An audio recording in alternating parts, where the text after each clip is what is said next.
شیخ ابو العباس خضر بن عبداللہ حسینی رحمۃ اللہ تعالی علیہ آپ فرماتے ہیں کہ ایک مرتبہ ہم شہنشاہ بغداد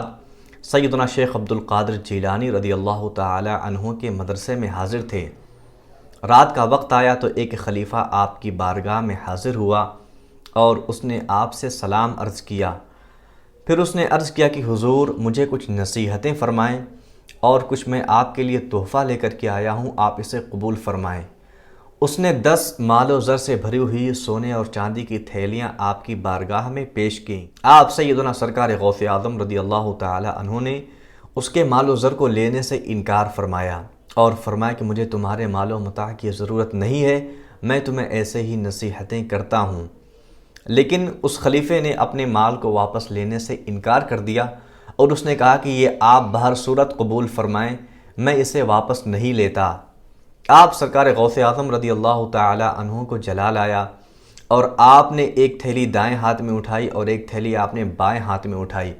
دونوں تھیلیوں کو آپ نے ہاتھوں میں لے کر کے ایسا نچوڑا کہ اس میں سے خون بہنے لگا۔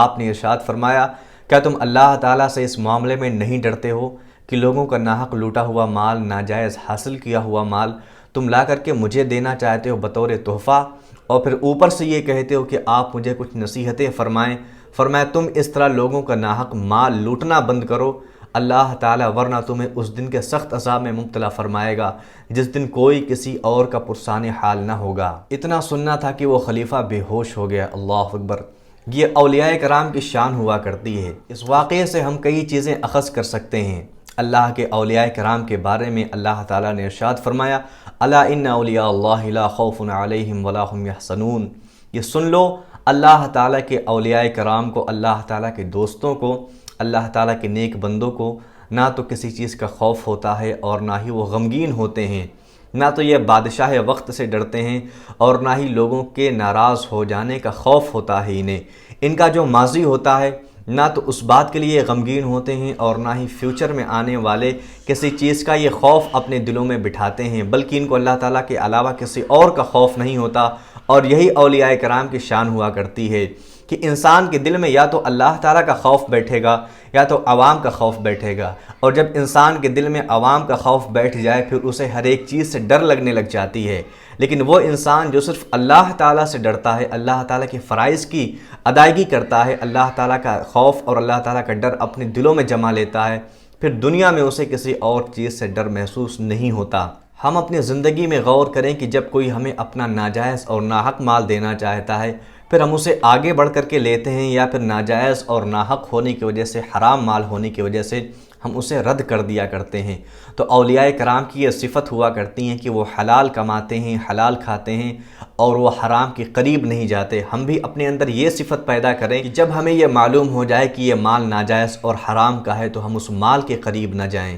دوسری بات یہ کہ اولیاء کرام ہر ایک چیز کا جواب محبت سے دیا کرتے ہیں، یہ بھی ان کی بڑی خصوصیت ہوتی ہے۔ اللہ تعالیٰ نے ان کی صفت کے بارے میں ارشاد فرمایا، وَإِذَا خَاطَبَهُمُ الْجَاهِلُونَ قَالُوا سَلَامًا۔ فرمایا کہ جب ان کا مخاطبہ اور ان کی ملاقات کسی جاہل سے ہو جاتی ہے، جب کسی ان پڑھ سے ہو جاتی ہے جو کہ بحث کرنے پر اتر آتا ہے، جو کہ اپنی جہالت پر اتر آتا ہے، تو اللہ کے جو نیک بندے ہوتے ہیں یہ ان سے بحث نہیں کرتے بلکہ ان کو سلام کہہ کے اور دعا دے کے آگے گزر جاتے ہیں۔ تو یہ بھی ان کی صفت ہوا کرتی ہے کہ وہ بری باتوں کا جواب اچھے انداز میں دیا کرتے ہیں، گالی گلوچ سے یا ڈانٹ کے ڈپٹ کے مار کر کے ان کی باتوں کا جواب نہیں دیتے۔ تیسری بات جو معلوم ہوئی وہ یہ کہ دنیا کے مال و زر سے اولیاء کرام بے رغبت ہوتے ہیں۔ یہ نہ تو دنیا سے محبت کرتے ہیں اور نہ ہی دنیا میں رہنے والی کسی چیز سے محبت کرتے ہیں مگر وہ چیز جو اللہ تعالیٰ کو پیاری ہو۔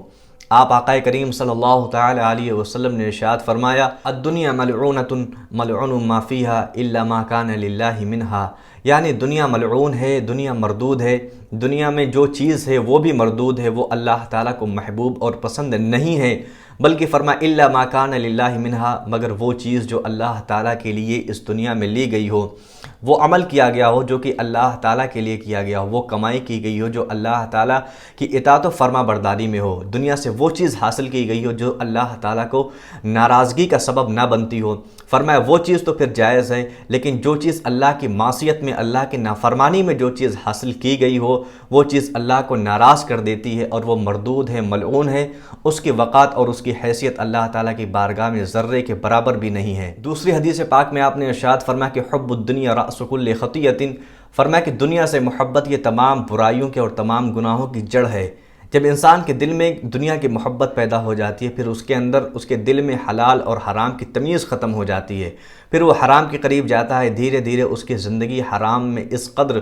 ملوث ہو جاتی ہے کہ پھر واپسی کا راستہ اسے بہت مشکل نظر آتا ہے۔ اس لیے فرمایا کہ دنیا کو اتنا ہی لو جتنا کہ تمہاری ضرورت ہے، جتنا کہ اللہ تعالیٰ کی فرما برداری میں تمہیں لینے کا حق دیا گیا ہے، نہ یہ کہ دنیا کو حاصل کرنے کے لیے اپنی اصل زندگی کا اور آخرت کے مقصد کو فوت کر دیا جائے۔ تو فرمایا کہ حب الدنیا رأس کل خطیۃ، کہ دنیا سے محبت یہ تمام برائیوں کے تمام گناہوں کی جڑ ہے۔ اللہ تعالیٰ ہمیں دنیا کی محبت سے بے رغبت فرمائے۔ اور تیسری حدیث پاک میں آپ نے ارشاد فرمایا یا عجب کل العجب للمصدق بدار الخلود، فرمائے تعجب ہے اس شخص کے اوپر جو اس بات کا یقین اور اذعان رکھتا ہو کہ حقیقی جو گھر ہے وہ آخرت کا گھر ہے، ہمیشگی کی جو زندگی ہے وہ آخرت کی زندگی ہے، جو کہ مسلمانوں کا بنیادی عقیدہ ہے۔ فرمایا یہ مسلمان کا ایک عقیدہ ہوتا ہے، لیکن وہ تیاری کس گھر کی کرتا ہے؟ وہ دھوکے کے گھر کی تیاری کرتا ہے، وہ دنیا میں اپنے گھر بنانے کی ایسی تیاری کرتا ہے جو کہ حرام کمائی سے وہ اپنے گھر کو بناتا ہے، حرام کمائی سے وہ اپنے گھر کی اشیاء لاتا ہے، اپنے بچوں کو کھلاتا ہے، جو بچے اس کے مرنے کے بعد شاید کچھ مہینے کے بعد اس کی قبر پر فاتحہ پڑھنا بھی جانا بند کر دیں گے،